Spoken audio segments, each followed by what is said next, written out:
Welcome back to another episode of LKT Sports Show. How you doing, Alex? I'm good, man. I'm good. Been a busy week. Excited to talk about it.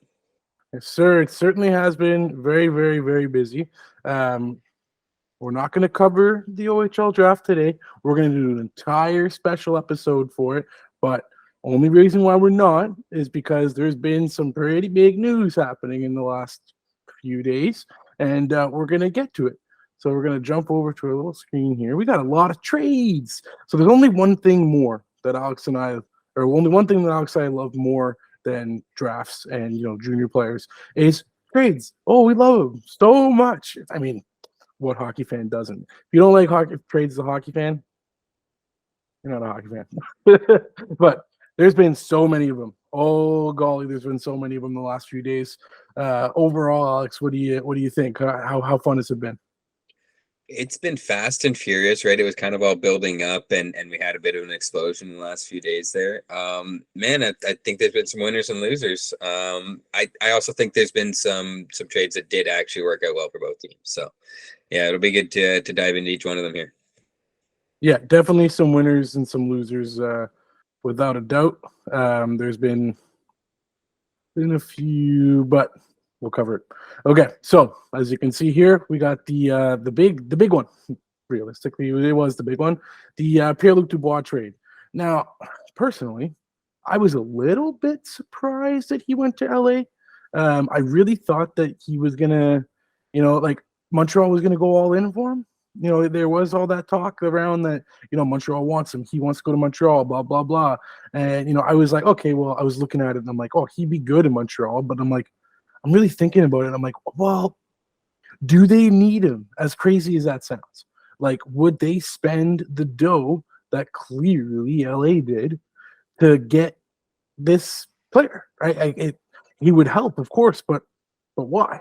Right? So, I mean, the Kings ended up getting him for a healthy return, that's for sure. Now, don't get me wrong, Dubois is a hell of a player, but like that's a pretty hefty return. So, what we're gonna do here, Alex and I are gonna give our gradings. So, for those of you that went to school, you have your A+ to F. So, the whole trade was the Kings received Dubois, and the Jets get Iafallo, Gabriel Velarde, Rasmus Kupari, and a 2024 second-round pick. That's a big return for one guy.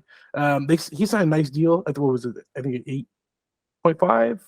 I think was that. Yeah, that was a deal. Okay, yeah, good deal for sure for that type of guy. He's could be a 1C. He's probably gonna end up being the 2C there, which is pretty damn good 1-2 punch with him and Kopitar.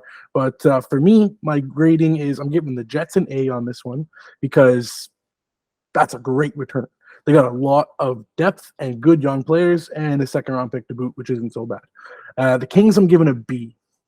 I wanted to give them a little bit lower, to be strictly honest, but you know what? It's still Dubois. That's still a very good guy to get. And they do have a lot of depth that they could afford to kind of, give out. And, Iafallo is very consistent. Like, Velarde just had a huge, kind of blow up of a season. Can he do that again? Right? I think taking the risk on that is a smart choice. So that's why I'm giving him a B. But Alex, what do you got on the trade? So our thoughts definitely line up pretty similar over here. I'm very impressed with how well the Jets did in getting a return for Dubois. I think maybe the whole Montreal was a bit of this smoke screen this whole time, trying to apply that market pressure that, listen, he kind of does want to go there. They might want him, but he really didn't fit their timeline as much as he does fit the Kings more so, right? Like you're saying, he does slot in as more the 2C right now because Kopitar still kind of got it. He's still getting paid $10 million. So I mean, not the chart players based on just their salary, but right. He's still deserving of that number one center position. And I think if you got Dubois as number 2 center this year, obviously that's a great spot for him to transition into. And still, yeah, I think the only issue for the Kings is it feels like you just gave up a bit too much, right? Like maybe if it's just less Kupari, you feel better about it overall, right? You still give them a pick. Yeah. They get, a draft pick, right, to add to that future prospect development line. Iafallo, to me, that's a player I had with the Snipers. I quite like his game style. That $4 million contract for 2 more years. you're going to slot him second, third line, kind of wherever the coach feels. And Consistent, man. He's consistent. You can put him anywhere. Right, he's going to play some penalty kill for you. He's going to kind of do whatever you need him to do for about 15, 16 minutes a night, and you're going to be pretty happy with that contribution. And yeah, Gabriel Velarde, that's a great player on the rise. He had 23 goals last year, I believe it was. Yep. Like, I wouldn't be shocked to see him put up 30 this year. And does Dubois put up 30? I would think he puts up 30, but like, I wouldn't be shocked if those two were like relatively similar in scoring. And that's where, like, for me, man, yeah, I see the argument to give the Kings even a lesser grade, but you did get a potential number one center. You know, 8.5 million is maybe still high this year, but cap going up, everyone's saying it's going to go up. The math says it has to go up by at least 3 to 4 million next year. That actually might be the most. There is the whole CBA thing that does actually have a 5% maximum, which means it could actually be capped at about a 4 million raise next year.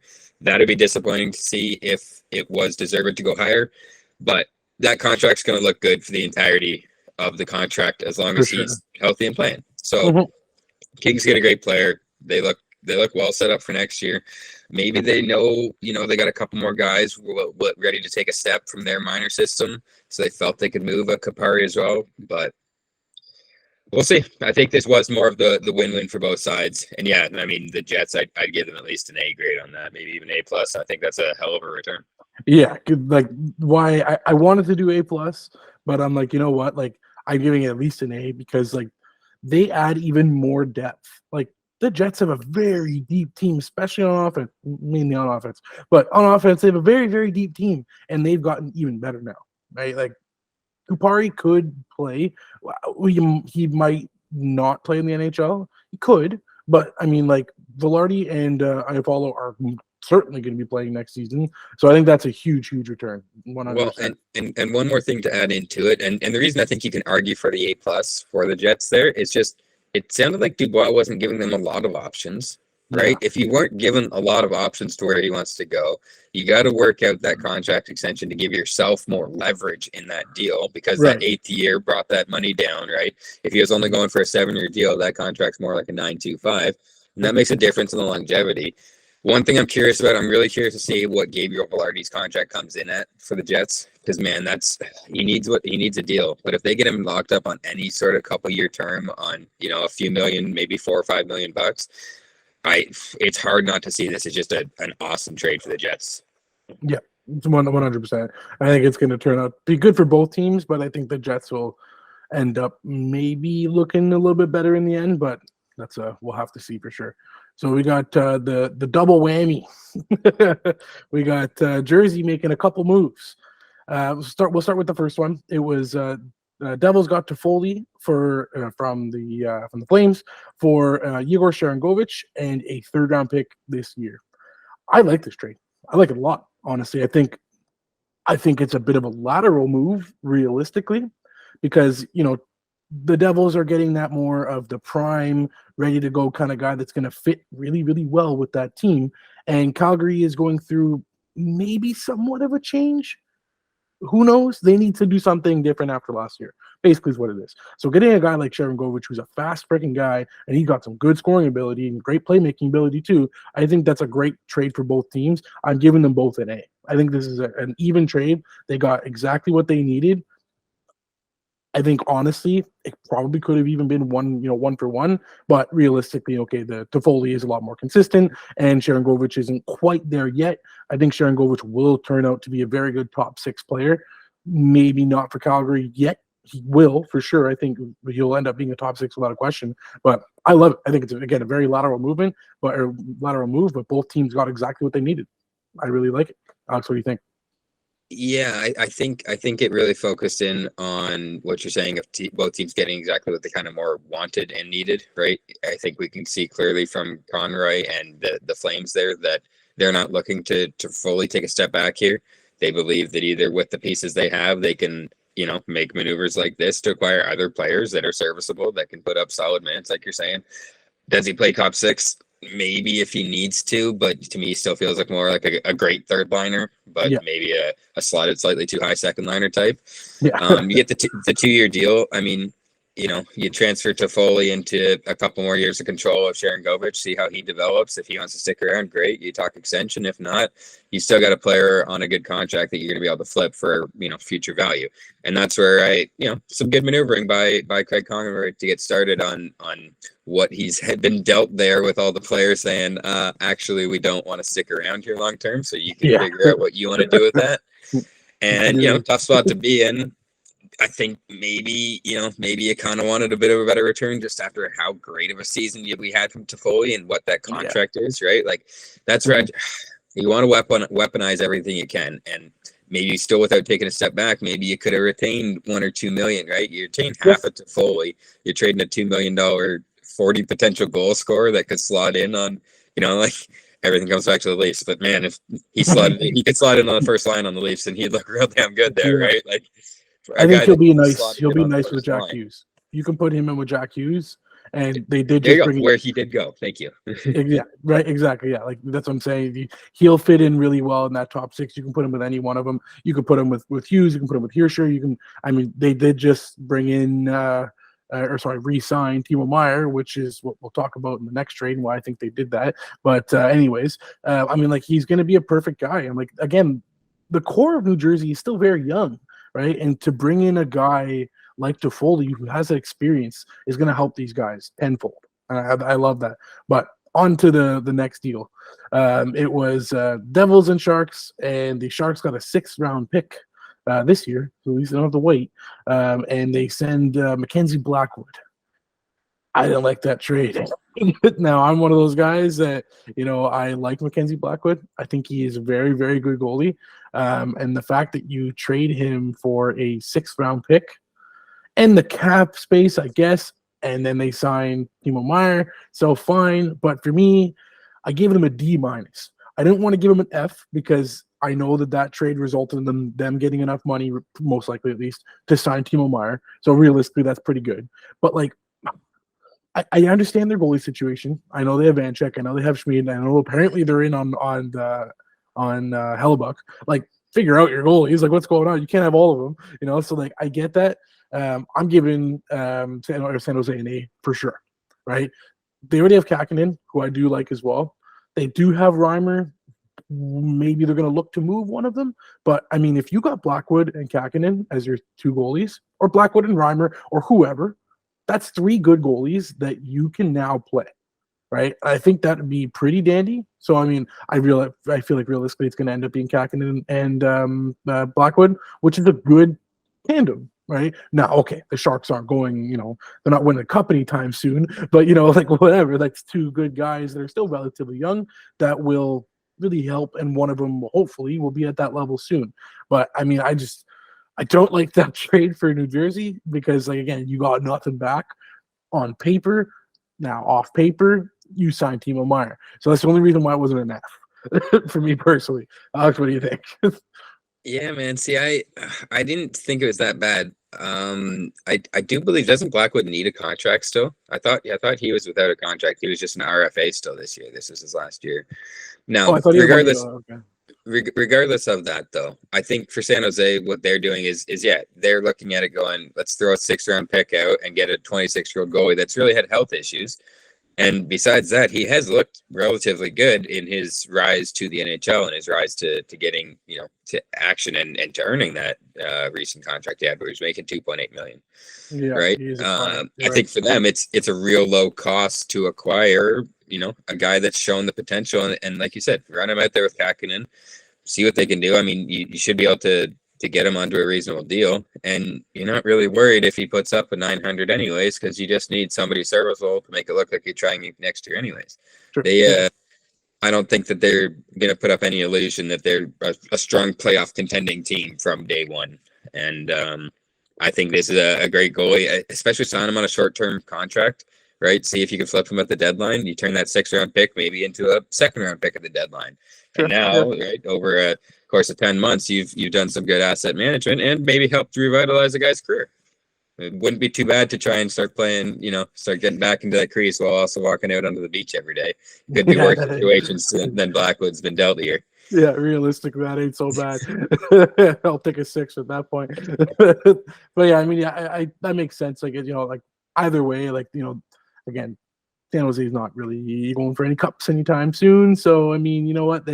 Asset management could totally be the reason why they did this. But I mean, we'll see. I just like Blackwood. I did want to see him go to Seattle. That would have been the spot I wanted to see him go to. But I mean, hey, it is what it is.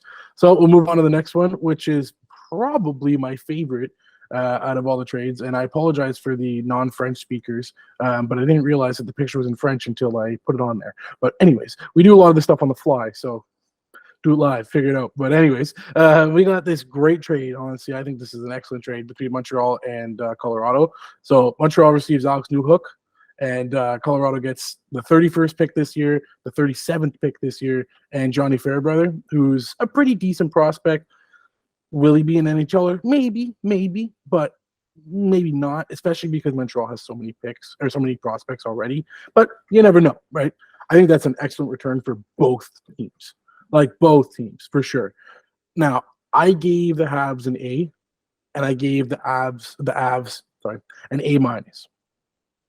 I wanted to give them both an A, but this is the reason why I kind of gave the Avs the one little level lower. One, maybe they could have gotten a little bit more. Maybe. The other reason is, why do you make this trade? Right? Like, you just got, who we'll get to, your bloody gimme of a trade for your second line center. Really, second or third, but probably second line center. An absolute gimme of a trade. Why do you trade Newhook for picks? Right? You get players like okay, I know Landeskog is done for this season, and knock on wood, he's not, but probably done for his career, unfortunately. Knee cartilage replacement surgery sounds incredibly painful. That sounds awful, and I wouldn't wish it on anybody. So all the best wishes and everything out to Gabe Landeskog, but you have the space now, right? I know you're adding a bunch more with McKinnon's extension, but like, if you're gonna move Newhook, it's not like you're rebuilding, so why are you going for picks? Unless they're going to flip those picks, but I don't think they did. So you should probably get another player, right? Because like last year when they were talking about what do you got, Alex? Yeah, well, I was just going to jump in. They already flipped pick 37 and got Ross Colton for that pick. Oh, they did. Oh my gosh, I'm so behind. They literally already flipped that one pick and brought in, I mean, honestly, a lineup replacement guy in Ross Colton, and got the pick 31 to make tonight. I kind of agree with your assessment. I don't know that Fairbrother makes the NHL, but maybe. I don't know. I trust Colorado's development system as much as any of them out there to give him as good of a chance as he's going to have. So we change that pick then. We go Newhook for a 31st pick, Ross Colton, and Johnny Fairbrother. That looks like, I mean, right? If you at that point, I don't know what more value you're looking for, right? They made that pick tonight. Looks like a good player they took there. Mm-hmm. Ross Colton should replace that lineup spot pretty effectively. Sure, yeah. And you know what he does? He kind of replaces it in a bit of a different style, right? He gives you a bit more of that grit, but he also he put up some goals, right? Like if you needed him on the second line, it's not the end of the world. But I think, again, another great third liner type. Maybe that'll be the sort of moniker of the podcast here, is the great third liners. But for me, I'd love to have him on my team. So I think he'll serve well for Colorado. I didn't put him in the list because there were so many deals that I saw the Colton trade. I'm like, oh, I like Ross Colton. I didn't put him in. I probably should have. It would make me my foot wouldn't have been in my mouth right now. But I mean, anyways, well, it is what it is. I guess I'm doing it live. But the main thing is I love that trade for Montreal. Oh, I think Newhook is going to fit perfectly on that team. You can put him literally anywhere on that roster, and they're going to look so good. I know, Leaf fan and everything, but again, I've said it before, and I'll say it 100 more times. I'm one of those rare Leaf fans that actually likes the Habs because, man, look at the roster, look at the prospect pool. How do you not like that team, right? Like, they're looking so nice. I think they're going to be really, really good, and Newhook just adds that even more, right? They don't need those picks. They already have so many.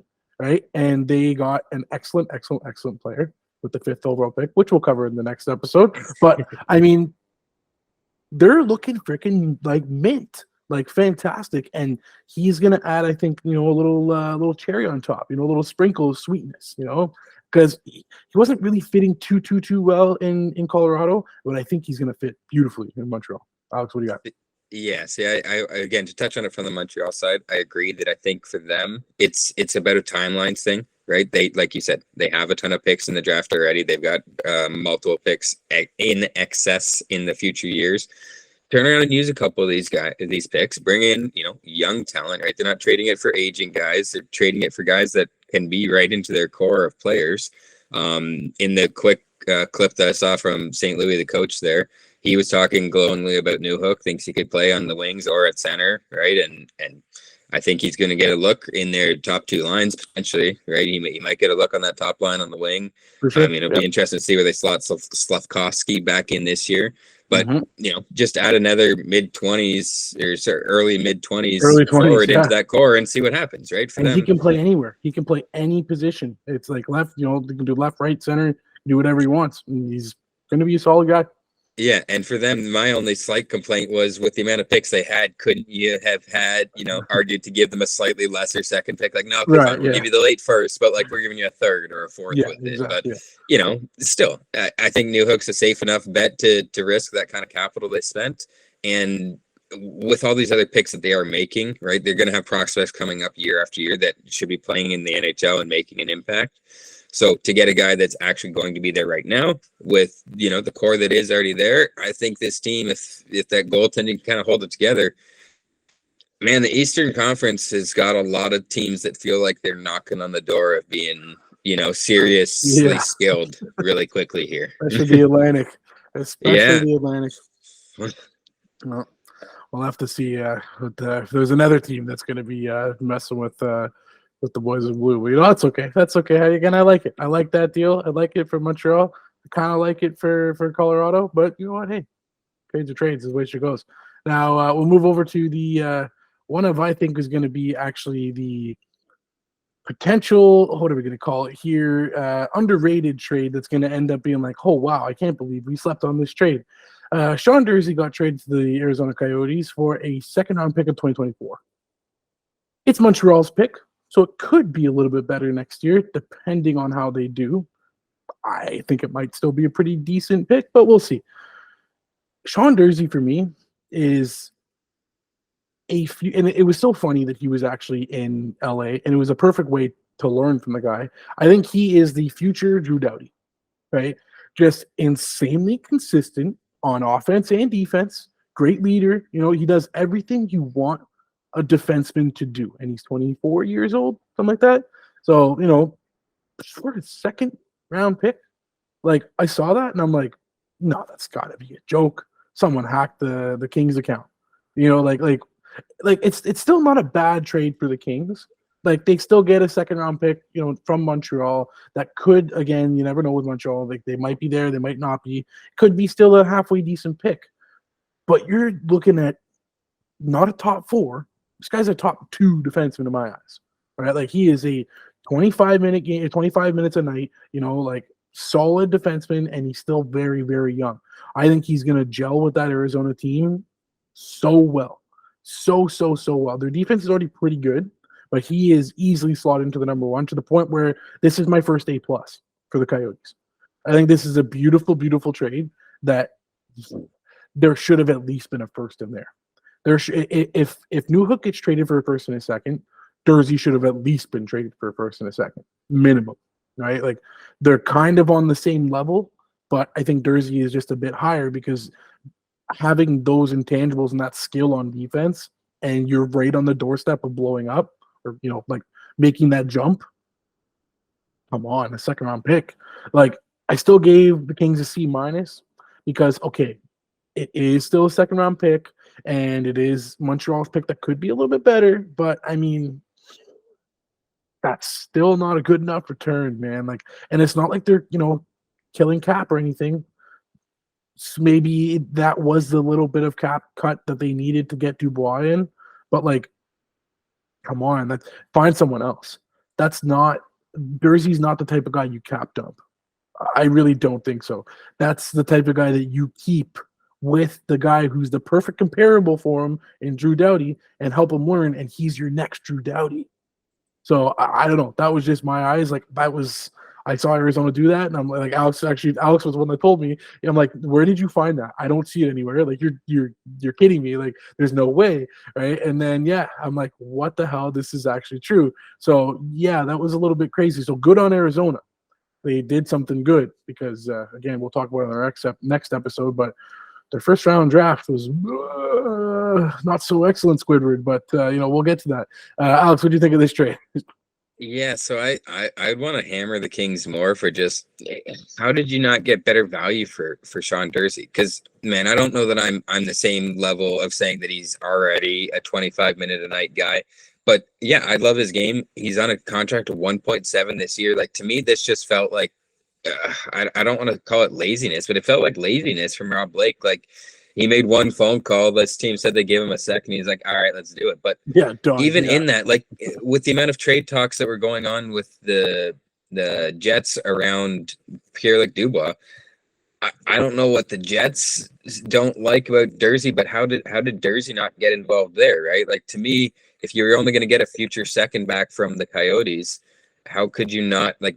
You could have at least saved the second round pick you sent this year, possibly to the Jets, and in theory, that would have had more value by having a pick sooner, right? But then if you'd sent 4 guys that were going to be on the roster possibly for the Jets next year, like that trade would have looked even more lopsided. And yeah, Durzi to me he's going to play top line minutes for the Coyotes. For sure. They've got some great offense there for him to gel with. He's probably going to get that first line power play. I would not be shocked to see him get $6+ million on a contract next year because of how well he gets set up off of this team. Like if you're looking at it from a Sean Durzi standpoint, man, it sucks to kind of get traded from the Kings, who really look like they're poised to make a cup run. But if you're looking at a personal bank account kind of situation, this has got to be great. It's got to be 10 times cheaper to live and play out of the Coyotes, and you're set up to be the lead guy there and go into a potential UFA, or is he UFA at the end of this year?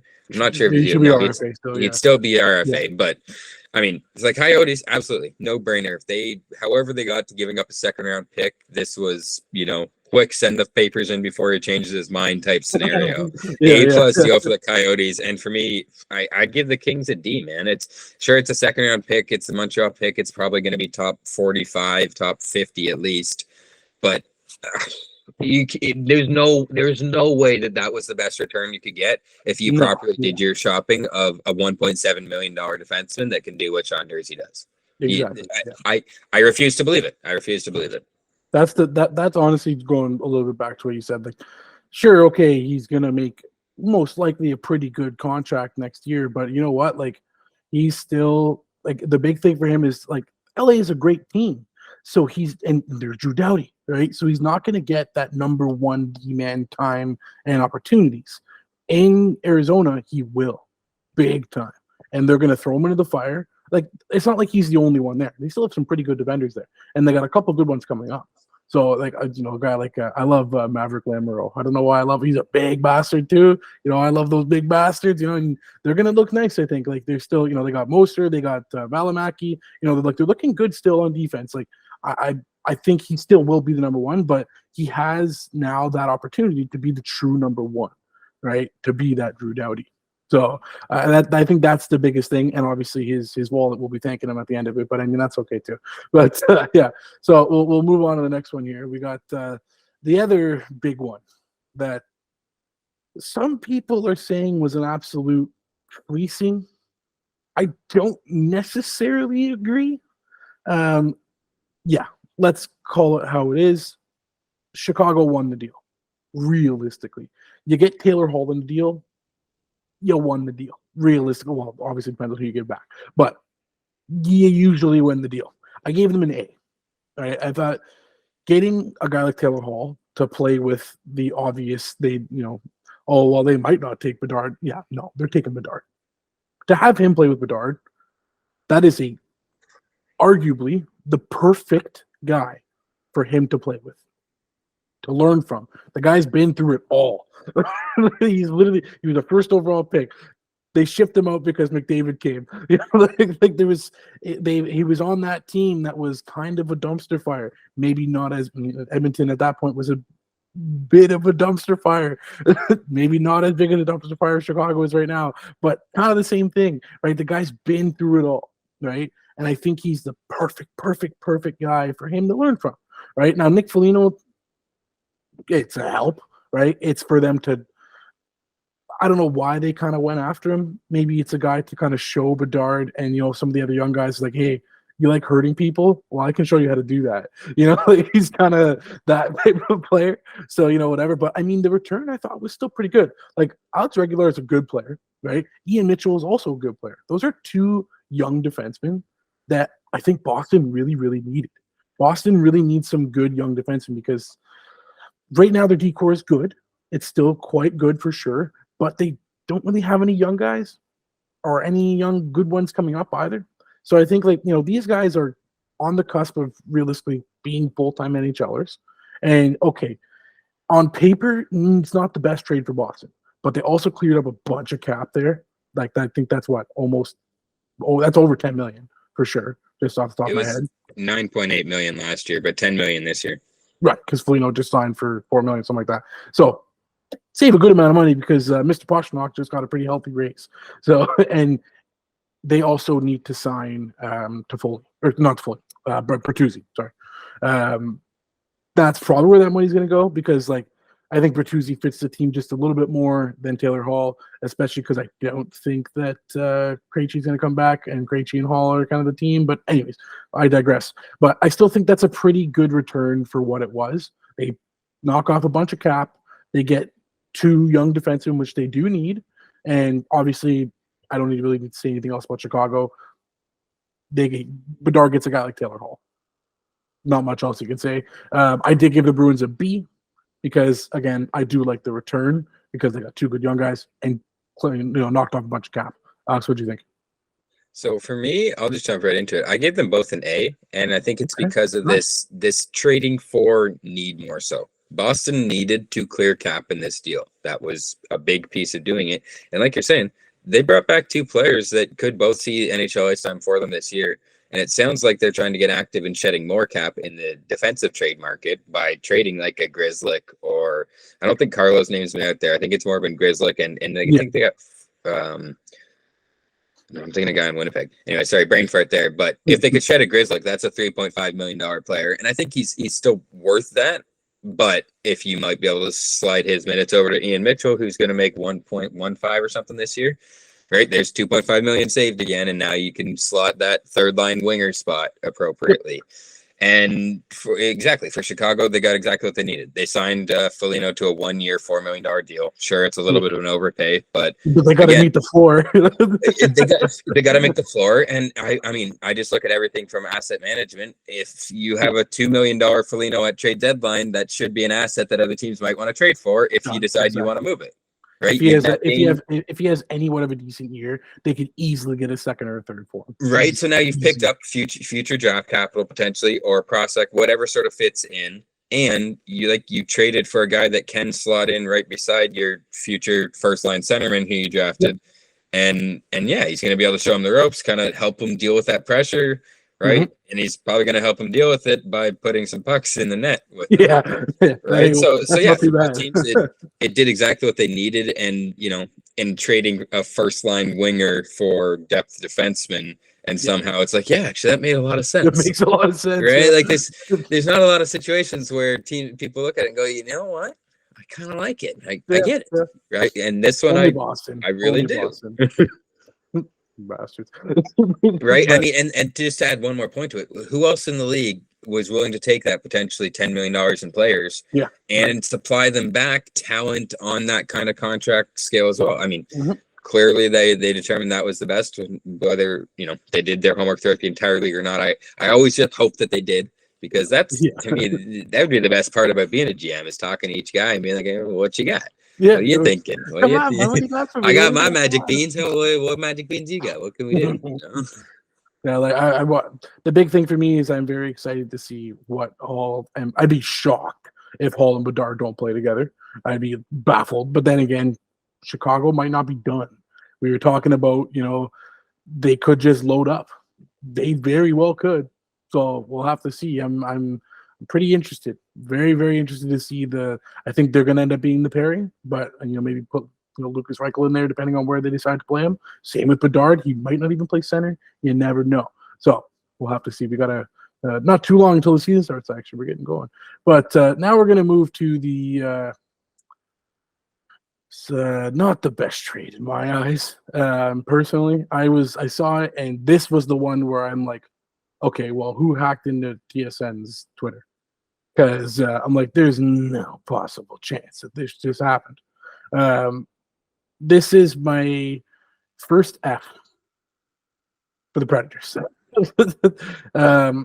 Okay, I know they wanted to move Johansen. That's been apparent since last season. I think even the season before that. It's not like he's no disrespect, Oliver Ekman-Larsson. Where's the value? It's not there. Johansen has had the last 2 years been pretty good, right? I especially 2 years ago, he was great. Again, even last year was still good too. Alex Galchenyuk is not a third overall pick anymore. He's certainly not, and it doesn't show it on here. But to boot, to make it worse, they retained 50% of Johansen's contract for another 2 seasons. You're paying $4 million. So this is the thing with Nashville where I look at it. It's like some people say they're still in it. They're still trying to win. They're still trying to just, correct it, retool. You make a trade like this and you're telling me that you're trying to stay in it still. I don't make no sense. That doesn't make sense at all. Because, okay, it's still Johansen. Sure, it's $8 million. It's a pretty healthy contract, but it's not like it's Eric Karlsson, or that's a damn near impossible contract to move, right? It's not hard, right? Take 25%, sure, but usually, I'd be thinking okay, it'd be Galchenyuk and maybe a second or a third or something. Galchenyuk would probably be the one, and it's the rights to Galchenyuk too, which is the funniest part. Galchenyuk would probably be the one that, we'll give you Galchenyuk if you take 50%. So it's like you're giving them for free, right? Now, obviously, that's a bloody A. If I could give A+ times 100 to Colorado, I damn well would, and I am, because I think Johansen is going to fit beautifully on that team. Oh, he's going to fit so well. They're going to slot him in a 2C, no problem. The guy's a PK, well, maybe not PK guy too much, but he's a PP guy for sure, without a question. Does he replace Kadri, which they've been trying to do for the last however many years? Not really, but he could, right? I would love to see him. You could even slot him on the first line power play if you really want to, right? I'd love to see him, McKinnon, Rantanen, and Makar, and whoever else they decide to put on there. That's an A+ times 1,000. That's the best trade I've seen in a long time. And I thought, and it's who made that trade? Was that Trotz's first deal? If it was, I hope it wasn't, because that's a little scary. But I don't know. That's weird. Yeah, I mean, man, I don't get it either from Nashville's side. Did they not talk to anybody else about Johansen at $4 million?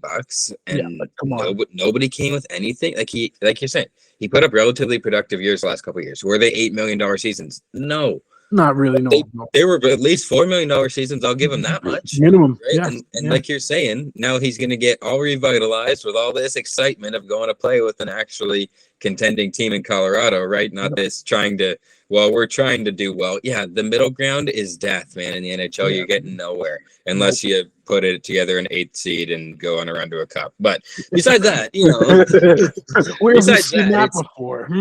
Yeah, and so they already said that they weren't even going to make Galchenyuk an offer, so they effectively traded. They lost one of their cap retention slots for 0 asset back.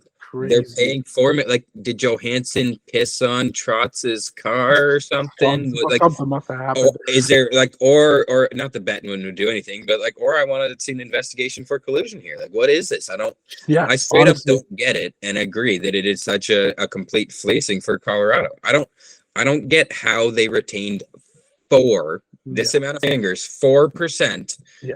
of Matthias Ekholm's contract with Edmonton, and then and got a great deal. They got a good deal there. I think they did, but they only retained 4% in that deal, and then they retained $4 million at 50% and got nothing in return. Like you're saying, give me a second, give me something. Hey man, are you about to trade Newhook for a couple picks? Yeah, I'll take that pick that you get for that, right? If Colorado had traded that first for a 50% retained Johansen and the second for Ross Colton, everyone's like, holy crap, they turned Newhook into Johansen and Colton. But instead, they just have the first as well as Johansen and Colton. It doesn't make sense, man. If Joe Sakic is calling, throw your phone in the lake. Throw it in the lake and worry about it Monday. Okay, tell the secretary you need a new phone and we'll figure it out Monday. I can do no worse than answering this call to Joe Sakic right now. Joe Sakic's gonna call you. You're gonna end up losing your house. You know, like the D's. You're gonna get traded. Everything's gonna be gone. You know, everything you ever worked for gone. Joe Sakic's just taking it. But like, and you bought him dinner. And you bought exactly. Yeah, exactly. 100%. Quick Rolex for you too. But like, the only thing I can think of, is like maybe they're gonna use that $4 million to get someone. That's not guaranteed, man. That's not a for sure, right? Like, what are you gonna do with that?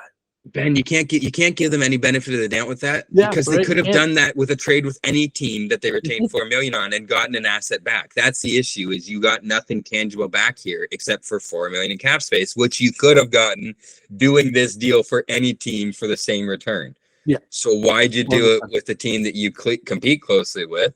Yeah, right? That too. Even you sent it to the East instead. You know, like you sent them in conference still. Like, it just get something.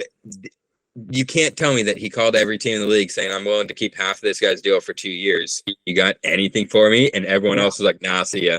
Like, you keep him at that point. Honestly. Wait till the deadline. Try again. Yep. At that point, they've got to redeploy that $4 million in such a magical way for me to give them any credit here whatsoever. And even then, I'm still pissed that they got nothing in this trade. Mm-hmm. Yeah, which is wild to me. But I don't know. We'll see. It could end up. They could end up making magic with that $4 million. You never know. But I mean, dude, they even let a bunch of RFAs walk today without tendering them contracts. So like, you can't even argue they wanted a contract slot, right? Because it's like, I'm trying to piece together every single shred of possible value they needed or got from this deal. They ended up with a contract slot out of it, but they lost a retention slot. And they're on the hook for tangible money out the door. So, like, a team that might not have been spending right to the cap anyways is going to spend actual dollars on a guy to not play. I don't get it. It doesn't make sense. It really doesn't. But we'll leave it for now because, you know, whatever. To something that makes a lot more sense. Nice transition. I love this trade. I thought this is an excellent trade for both teams, but I mean, we'll figure it out. So Pittsburgh gets Riley Smith, and Vegas gets a 2024 third. I'll get to my ratings real quick. Pittsburgh gets an A, and Vegas gets a B. I think Pittsburgh gets an A because obviously it's Riley Smith. It's a great player, and you know he's going to slot on the second line. Him and Malkin will be a very good combination, but realistically, you can put him on the first. You can put him with Crosby. You can put him with Gensel. You can put him with anybody, right? He'll be in the top 6 without a question, right? I think that is a perfect guy for them to have, 100%. Now, I guess Vegas probably needed to get out of some contracts, and a third is not the greatest return, but you know what? Like, I'm sure they're going to use that money properly. So I'm not like, you know, it's like, well, what was Nashville doing with that? Like, I know Vegas has several different avenues to use this money. But I mean, the main thing is just, I believe this is Dubas's first deal. Looking pretty good so far, bud. So, you know, I think this is beautiful. A perfect guy. Like, I don't think there's many other players in the league, obviously, besides, you know, the superstars and stuff. But, you know, like, there's many other guys in the league that is such a perfect fit for Pittsburgh's team right now, especially in the top 6, than Riley Smith. It's someone to, you know, keep Gino going, right? Because obviously Smith has some killer speed, you know, and Gino is kind of losing a step at his age, but whatever. And I think he's going to be perfect. But again, playing with Crosby, I think it'd be a better pairing to put him with Malkin, but you can damn well play him on the first line all day long. I think this is a perfect trade. Alex, what do you got?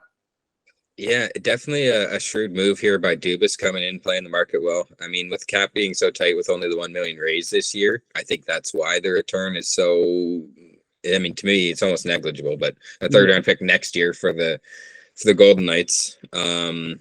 Yeah, again, I'm just left. I'm left wanting more for the Knights out of this deal. They turned around and redeployed that cap space right into Ivan Barbashev on a 5-year extension, and for that, I mean, it makes sense. You brought him in for Zach Dean, good young prospect. You don't want to let him just turn and walk back out the door because that's turning that asset to nothing. So instead, you trade Riley Smith for a next year third. Right, that's where it's just.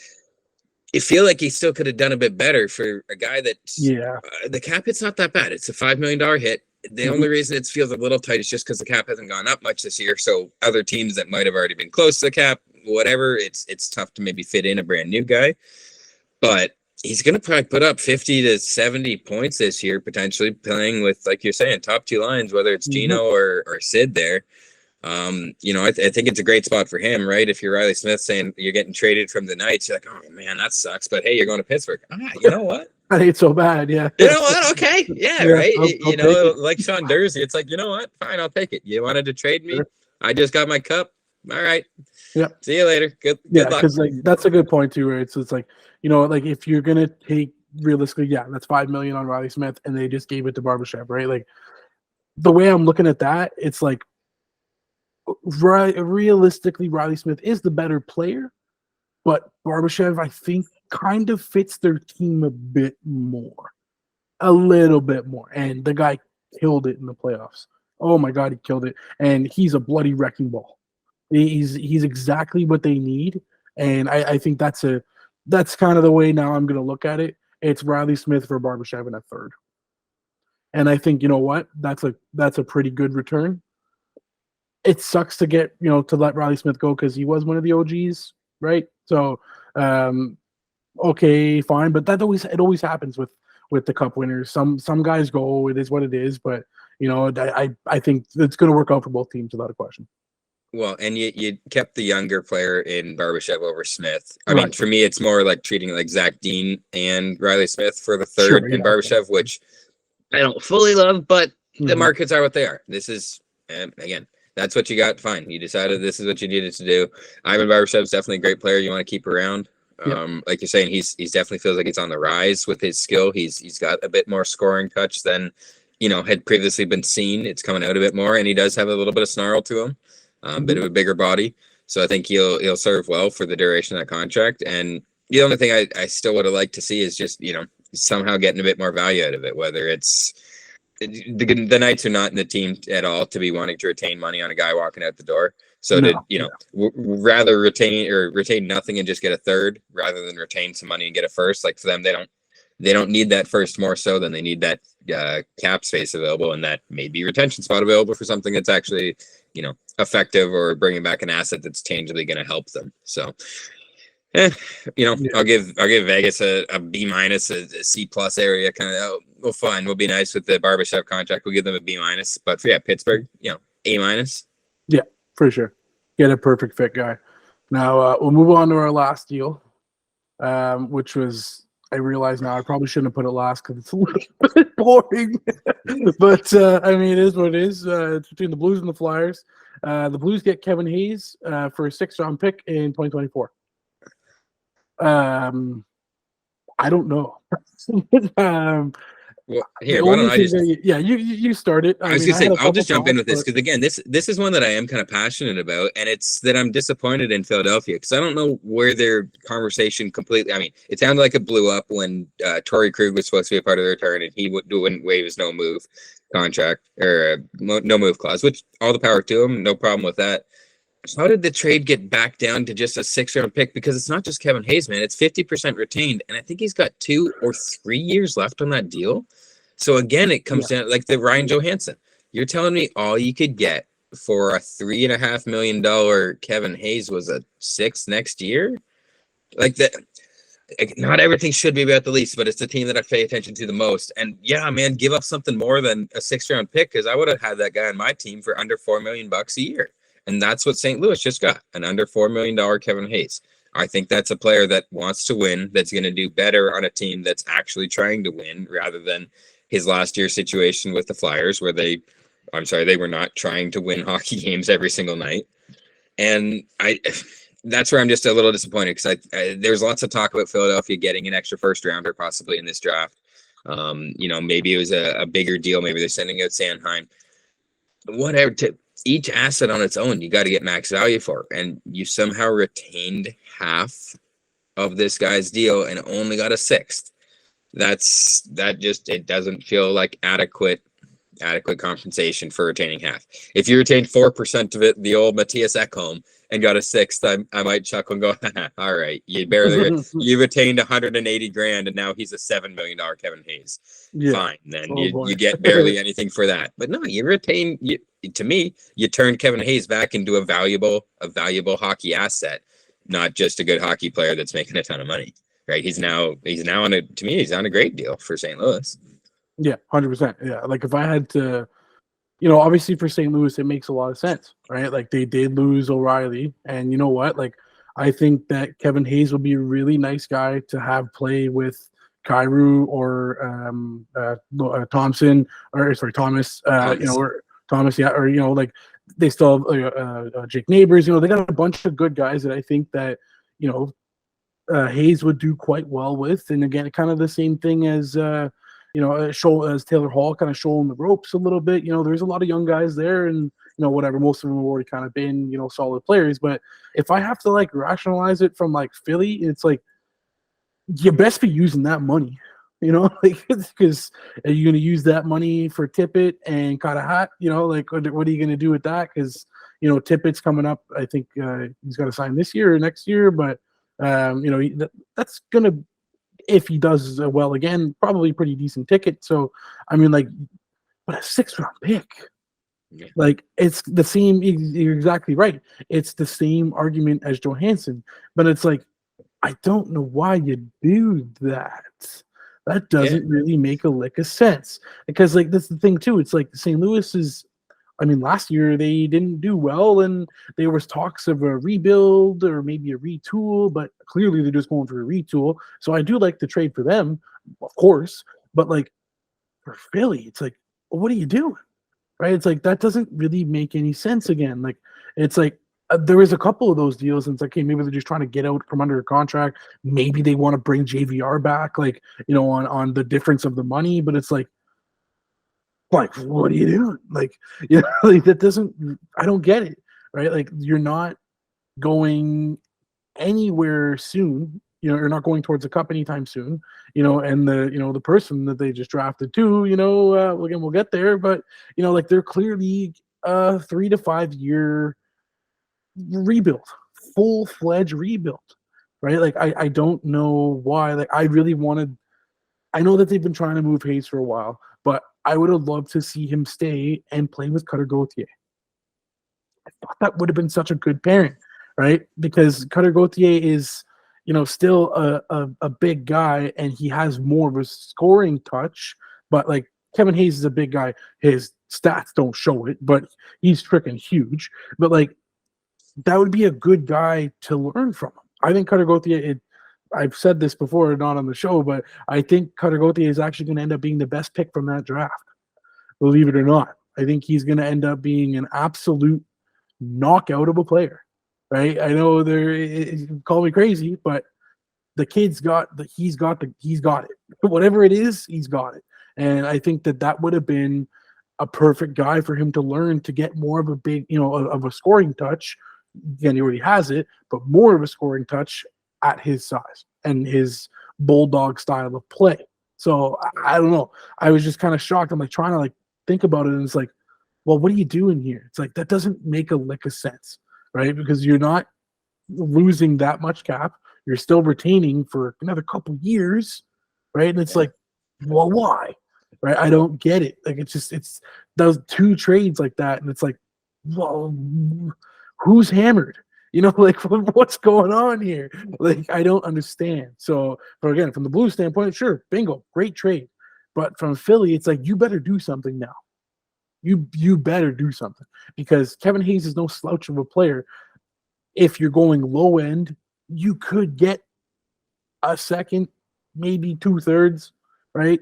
or a third and a decent prospect, like you can get a good return and still retain 50% all day long, right? 3 years, is it?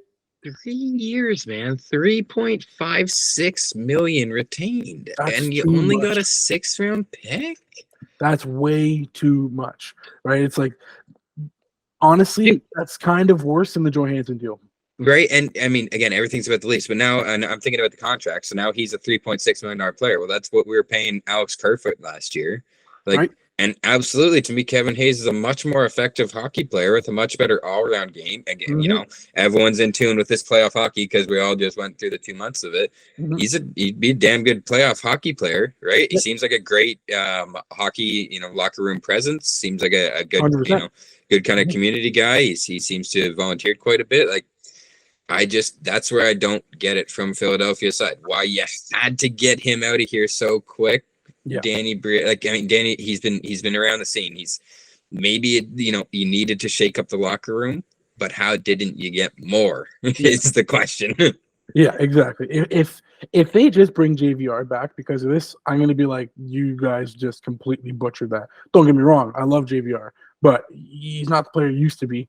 So if they take that whatever million, 3 point something or 4 million, whatever it was, and just give it to JVR, I'd be like, bro, like, come on, man. Like, what are you doing? Like, you could have kept Hayes for, your future guys to learn from. I don't get it. That's another deal where it's like, okay, well, what's going on, right? Who did what to who? You keep him and you trade him at the deadline. If you're willing to go to that 50% mark, right? We heard Mike Greer this week with San Jose saying, for anybody out there that thinks I might go to 50% on Carlson, it's probably not happening, right? No. Like, this guy's out there going, no, I'm not taking half back, and if I am, I'm getting something of damn well no, right? I'm getting something tangible, right? Like, I'm thinking about a Carlson deal. If he's willing to retain half, I'm willing to give up some good prospects or some capital from, my team or whichever other team should be possibly trading for him. And the same with Kevin Hayes. I just don't get how he at 3.6 million for the next 3 years. To me, that's a great deal. All the credit to St. Louis. They have definitely reallocated that money that they sort of traded out last year. They moved out Barbashev. They moved out O'Reilly, like you're saying. And they're bringing in some players to kind of retool on the fly here. They made their picks this year. Everyone's kind of speculating that they might trade them. Kind of surprised that they didn't. Hell, if a first-round pick in this draft was in this trade, it would almost feel like, okay, St. Louis, you paid a little too much, but they retained half for 3 years. Man, that's a lot of money. I kind of get it. That's what I genuinely like. That would have been our response if they traded a 23 first and instead they gave up a 24 sixth. Like, that's nuts, man. Like, it would make complete sense if they did that, because again, I think Kevin Hayes is still a very good player, and he is the type of guy that's going to fit super well. Like, honestly, if I'm Philly or Briere, I guess I'm not even going to move him. Right, because like, unless the offer is great, not a bloody 6th-round pick, right? Like, that's, and retaining freaking 50% for 3 freaking seasons, like, that's nuts. And like, you keep him to help your young guys like Cutter Gauthier learn how to play, and another guy that's coming in a couple of years, and we'll talk about him on the next episode. But still, like, I don't understand. I really don't. All the congratulations to St. Louis, but like, Danny, what are you doing? I don't understand that, but.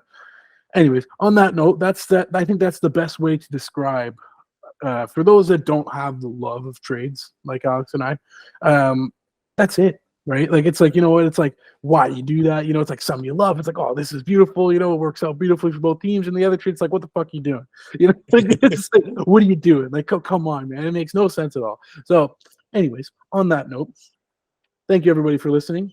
We'll be back in a few days to cover the draft.